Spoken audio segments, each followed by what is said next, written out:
Coucou les filles, j'espère que vous allez bien. Alors, je suis une guerre en retard. Une guerre, c'est même peu de le dire, je suis peut-être un siècle en retard parce qu'aujourd'hui, je vais vous parler du L'Oréal Infaillible Fresh Wear. Je sais, il est sorti depuis des mois et a eu des milliers de vidéos dessus. Je ne l'ai pas acheté quand il est sorti parce que d'abord j'ai une collection de fond de teint, pas besoin. Et qu'en plus je savais que j'allais partir aux États-Unis où L'Oréal est beaucoup moins cher et donc voilà, j'ai attendu d'être là-bas pour l'acheter et je ne regrette pas. En fait, je regrette de ne pas l'avoir acheté dès qu'il est sorti parce que c'est de la bombe. C'est vraiment de la bombe. Alors, je vais commencer juste par vous lire ce qu'il nous promet. La formule infaillible 24 heures offre un teint parfait comme fraîchement maquillé qui résiste à tous les aléas de la journée. Ça, on verra tout à l'heure puisque je vous ferai un check quelques heures après m'être maquillée. Alors, l'alliance parfaite entre agent absorbeur de sébum et agent hydratant garantit une peau matifiée, lumineuse, sans brillance et confortable toute la journée. Ça, pour moi, c'est un argument de poids. Vous savez que j'ai la peau grasse et que du coup, je recherche toujours des fonds de teint qui ont un côté matifiant. On verra tout à l'heure, mais je peux vous dire, parce que ça fait quand même déjà quelques jours que je le teste, clairement en fin de journée je brille, mais ça c'est une évidence, c'est avec tout, mais vraiment il me tient mat relativement longtemps. Pour un fond de teint qui n'a pas un fini mat, parce que quand j'ai terminé de l'appliquer, il n'a pas un rendu super mat, hein, il n'a pas un rendu glowy non plus, mais il n'a pas ce côté plombant ou lourd d'un fond de teint. Donc pour un fond de teint qui n'est pas ultra mat, franchement, je crois que je commence à retoucher ou en tout cas à utiliser un papier matifiant ou une poudre matifiante vers 14h, voire 15h, sachant que je me maquille à 7h du matin. Donc c'est déjà pour moi franchement pas mal. Donc effectivement, il a un petit côté matifiant, mais que ça ne fasse pas peur aux peaux normales, voire aux peaux sèches, parce que il n'est vraiment pas asséchant du tout. On nous dit aussi que la peau est lisse, douce, confortable et sans effet de matière. Ça, je confirme. Lisse, douce, confortable et effectivement aucun effet de matière. Que le fond de teint ne transfère pas, effectivement, et qu'il protège contre les UV SPF 25. Ça, c'est franchement pas mal non plus. N'oubliez pas de mettre un SPF, c'est super important. Et même si 25, c'est pas exceptionnel, c'est déjà franchement pas mal.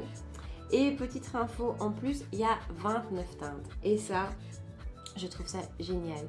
Il n'y a rien de plus frustrant de se retrouver devant un fond de teint où on a 6-7 teintes, allez, grand max 10, et où on n'arrive pas à retrouver son sous-ton, on n'arrive pas à retrouver sa teinte. Là, franchement, moi, j'ai pas eu de mal et je trouve que la gamme en plus est super cohérente. Voilà, les 29 teintes sont cohérentes et il y en a, je pense, pour tout le monde. Donc voilà les caractéristiques de cette petite merveille. Alors vous l'aurez compris, je ne suis pas du tout impartiale, je l'ai testé plusieurs jours, je l'ai adopté et je l'ai adoré. Donc ce n'est que mon avis. En attendant, on va continuer avec l'application et puis on se retrouvera 6 ou 7 heures plus tard quand je rentrerai de chez mes potes et on verra comment il aura résisté à une soirée sous 24 degrés à mon avis avec quelques spritz en terrasse et un barbecue. Hein, comme ça vous avez le thème. Et voilà. C'est parti. Du coup, comment s'intéresse à un fond de teint aujourd'hui? J'ai à moitié fait mes yeux et j'ai fait mes sourcils. En parlant de mes yeux, la palette que j'ai utilisée, je vais vous faire une vidéo bientôt, je vous dis pas ce que c'est, mais ce sera ma première vidéo flop de toutes mes vidéos, je pense. C'était la parenthèse.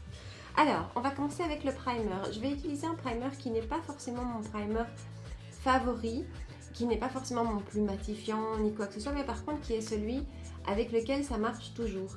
Dans le sens où je suis certaine qu'aucun fond de teint ne va plucher par-dessus ou ne va avoir un rendu particulier. Et donc voilà, c'est pas forcément mon préféré, parce que mon préféré pour le moment c'est le BK qui matifie super fort, mais qui par contre lui, avec tous les fonds de teint, ne rend pas super bien. Donc ce sera le Bobbi Brown, le Primer plus Mattifier. Il est très siliconeux, clairement. Et donc, si vous n'aimez pas les silicones, c'est pas pour vous.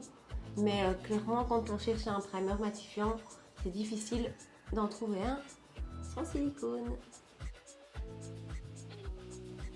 Et donc lui, il a effectivement un effet matifiant. Et c'est vrai que je vois une différence, c'est pas le plus matifiant de tous, mais il est quand même efficace. rentrons dans le vif du sujet. J'ai la teinte 415, je vous le dis à titre indicatif parce que c'est la teinte américaine et que les teintes américaines ne sont pas les mêmes que les teintes européennes. Donc voilà, cela dit, la gamme est large et franchement, j'ai pas trouvé ça difficile de trouver la mienne. Alors je vais faire comme les vrais, c'est-à-dire que je vais vous faire la moitié du visage à l'éponge et l'autre moitié au pinceau. On verra si on voit une différence. Jusqu'ici, moi je l'ai toujours utilisé avec l'éponge, donc je ne sais pas du tout ce qui rend avec le pinceau. On va voir ça. Donc sur ma moitié gauche, on va faire l'éponge pour commencer. Et je vais d'abord appliquer vraiment sur la moitié du visage, puisqu'il y a pas longtemps, j'ai testé un nouveau fond de teint que j'ai appliqué partout et qui séchait mais hyper vite. Donc maintenant, je me laisse plus avoir. Et je fais vraiment un petit peu à la fois.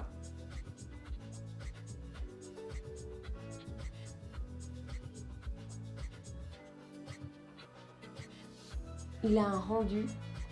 Alors je dis à l'éponge, moi j'utilise comme ça depuis le début. Et je trouve qu'il a un rendu comme ça magnifique et qui s'applique mais super facilement quoi. Vous avez vu, c'est l'éponge dont je vous ai déjà parlé, c'est la EcoTools, hein, c'est pas un beauty blender. Et franchement, je trouve qu'elle est tout aussi efficace. C'est vraiment un charme à utiliser. J'en ai bien mis partout. Et j'attaque au pinceau et c'est mon pinceau Zoeva, le Silk Finish 102.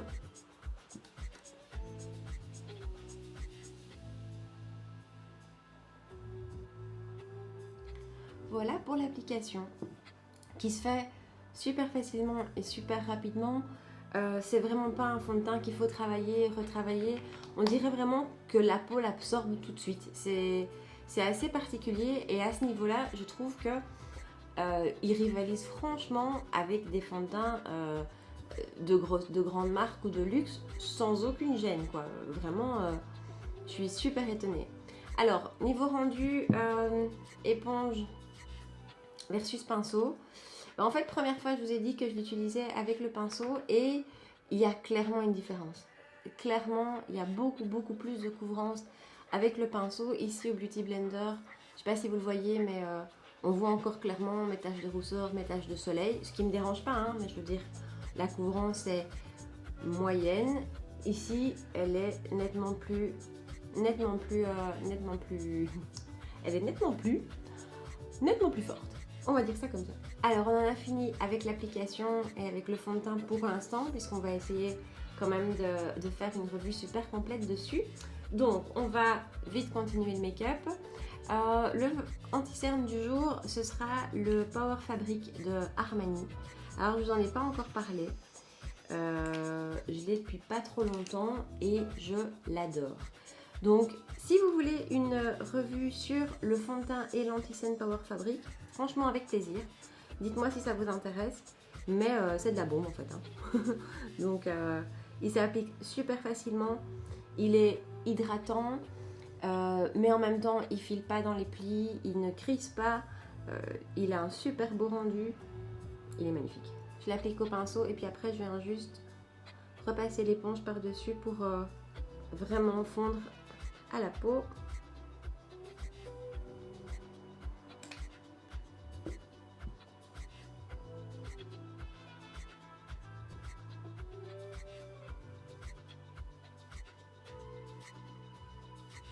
Et cet anti-cerne, je le poudre à peine avec la poudre Airbrush Flawless Filter de Charlotte Tilbury. Mais quand je vous dis à peine, c'est à peine. C'est pour dire deux. Mais franchement, je trouve que c'est même pas nécessaire. Étape suivante, la poudre matifiante. Je viens d'abord la mettre en grosse quantité sur ma zone T. C'est la Benefit, je vous avais fait une revue dessus. Elle est pas mal. Elle n'est pas incroyable, mais elle est pas mal. Et avant d'en avoir trouvé une exceptionnelle, je la continue. Alors, pendant que j'ai plein de poudre partout, je vais vite finir mes yeux. Du coup, mais je ne vais pas vous dire ce que c'est, puisque je vais vous faire une vidéo dessus. Donc je vais couper. Make-up des yeux terminé. C'est fou comme je peux entretenir le suspense. Hein.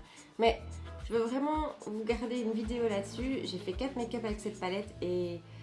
Enfin, on en parlera. Alors, je vais retirer juste l'excédent de poudre qui peut rester.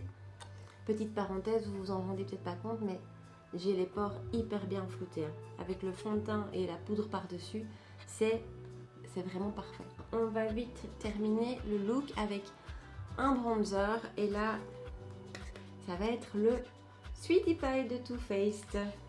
Il est aussi depuis relativement récemment dans ma collection, recommandé par une amie. Il est génial. Il sent, voilà, c'est Too Faced, il sent la pêche, c'est génial. Mais en plus, il a à l'intérieur un blush et un highlighter. Le tout se mélange et ça rend super bien. C'est magnifique pour l'été, c'est canon. Bon, c'est clairement un bronzer chaud, hein, mais il est tout de suite passé dans mon top 5.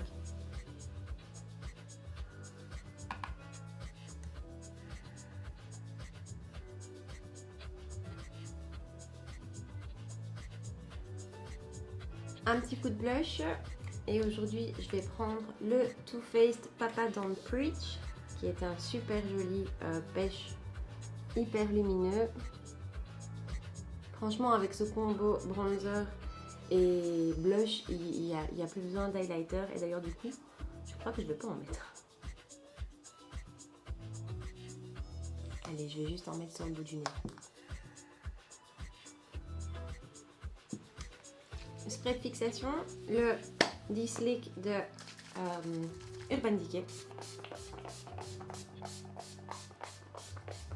Et puis je vais finir avec une touche de rouge à lèvres, bien sûr, parce que les rouges à lèvres pleines de fond de teint, c'est pas dingue. Et je vous en ai parlé dans ma vidéo haul et dans ma vidéo favori, je pense. C'est le Pat McGrath, c'est la collection Matte Trance et c'est la couleur Beautiful Stranger. J'adore ce rouge à lèvres, il est mat. Alors c'est comique, si vous pouviez voir, il a comme un petit effet velours. C'est vraiment beau. Et en fait, c'est l'effet sur les lèvres, c'est un effet velours. C'est un mat, mais on le ressent pas mat. Enfin, voilà, je vous l'avais dit que je l'adorais. Hein.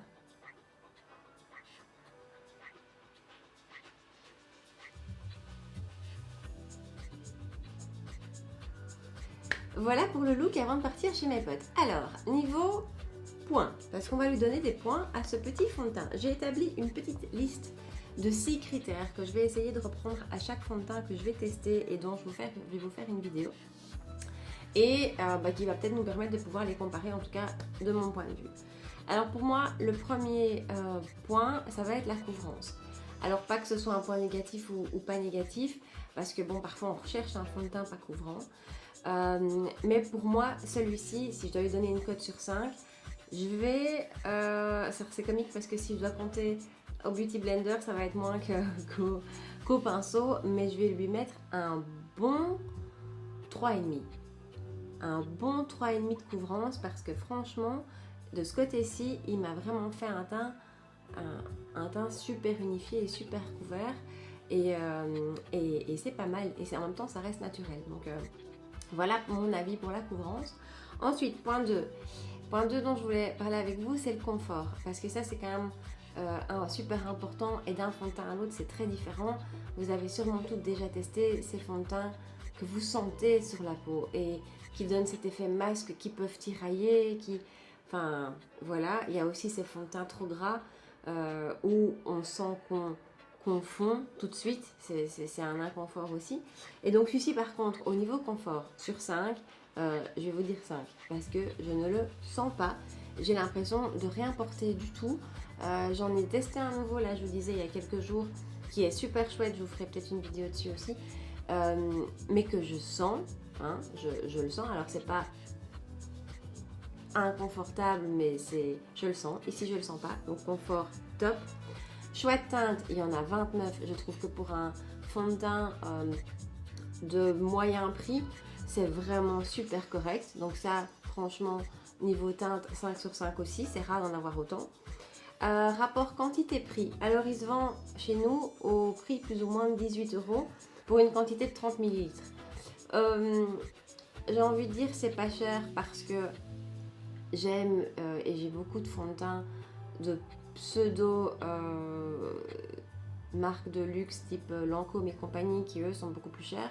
Maintenant c'est clair qu'on peut trouver moins cher que ça et des fonds de teint qui sont pas mal, mais aussi bien je pense pas. Donc si je dois faire un rapport qualité-prix, j'ai envie de dire 5 sur 5 parce que par contre, j'ai pas beaucoup de fonds de teint que je paye 50 € et sur lesquels j'accroche direct comme ça. Celui-ci, ça fait une semaine que je le teste. Franchement, il n'y a pas un jour où il m'a déçu, il n'y a pas un jour où je me suis dit bof. Donc je dirais rapport qualité, quantité, prix. Franchement, allez, on va dire 4,5 sur 5. Critère suivant, le rendu. Alors le rendu, quand je parle de rendu, je veux dire, vous savez, il y a des fonds de teint qui ne se fondent pas à la peau, ou certaines zones, on les voit en surface, autour du nez ou sur le menton, ou même, moi j'ai une zone ici, avec certains fonds de teint où on les voit, je sais pas, ça reste sur une couche supérieure de la peau. Ici, c'est pas le cas, il a vraiment un rendu hyper naturel, un rendu, en tout cas qui s'est fondu à la peau. Alors on voit que j'ai du fond de teint parce que j'ai pas la peau unifiée comme ça, c'est certain, mais on voit pas de texture, c'est ça, on voit pas de texture. Donc là, je vais vous dire, c'est un 5 sur 5 aussi, il est vraiment bien ce fond de teint. Il nous restera un critère à aborder ensemble, ce sera la tenue, mais pour ça, je vous ferai un petit coucou en revenant de chez mes potes, et comme ça, on verra après quelques heures. À mon avis, je vérifie l'heure, à mon avis au moins 6 heures, comment il aura tenu, comment il aura évolué, comment mon sébum aura agi, et voilà. Donc en fait, je vous dis à tantôt. 8 hours later.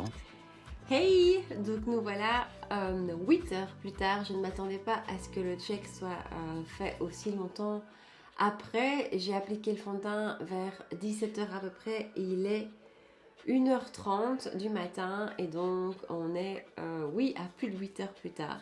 Donc quelque part, j'ai une vraie seconde journée de boulot. Désolée si j'ai mes yeux un petit peu fermés, je suis un petit peu fatiguée. Mais parlons du fond de teint. Je vais prendre juste mon miroir pour le regarder d'un petit peu plus près parce que je sais bien que vous ne le voyez pas si bien que moi. Alors, il a bougé sur mon menton, ça c'est clair, mais c'est toujours la zone où ça se déplace. Alors il a bougé mais il est encore là. Il est encore là et sans faire de traces. On a parfois des fonds de teint qui laissent vraiment la trace comme ça autour. Ici pas, quelque part j'ai envie de dire, il a bien bougé, donc ça c'est chouette. Il est là sur mon nez, il est là partout. Pour le reste, partout ailleurs, il est vraiment resté en place. Alors je brille un peu, je sais pas si vous vous rendez compte, mais mon front clairement brille. Maintenant, après 8 heures, c'est super acceptable. Pour moi, avec ma peau, c'est vraiment nickel. Le reste a bien tenu, le blush est un petit peu parti, le rouge à lèvres est un petit peu parti, mais ça se justifie avec la soirée qui vient de se passer. Donc voilà, résultat des courses, tenue, je vous dois donner une cote sur 5 et franchement, j'ai envie de vous dire un bon 4, 4,5 parce que vraiment, je viens de passer une soirée où j'ai pas du tout fait attention, j'étais à l'extérieur, on a mangé, on a bu, enfin voilà, j'ai pas fait attention à ce que je faisais avec mes mains, à toucher ou pas mon visage, peu importe. Et je trouve qu'il est encore franchement bien en place. Ce fond de teint, c'est une grosse réussite. Il n'a rien à envier à des grandes marques ou à des marques de luxe. Je regrette juste une chose, c'est de ne pas l'avoir testé avant, ça c'est clair. Donc voilà, dites-moi si vous l'avez testé vous aussi, si vous aussi vous avez eu un coup de cœur ou au contraire est-ce que c'est un flop pour vous parce qu'après tout, pas parce qu'il me convient à moi qui vous conviendra à vous. Voilà, n'hésitez pas à liker la vidéo, vous savez que ça me fait plaisir et ce qui me fait encore plus plaisir ce sont vos commentaires auxquels je prends un vrai plaisir à vous répondre. Abonnez-vous à ma chaîne si ce n'est pas encore fait, plus on est de fous, plus on rit, donc voilà, rejoignez-moi. Et puis je vous dis à très vite pour une prochaine vidéo. Ciao!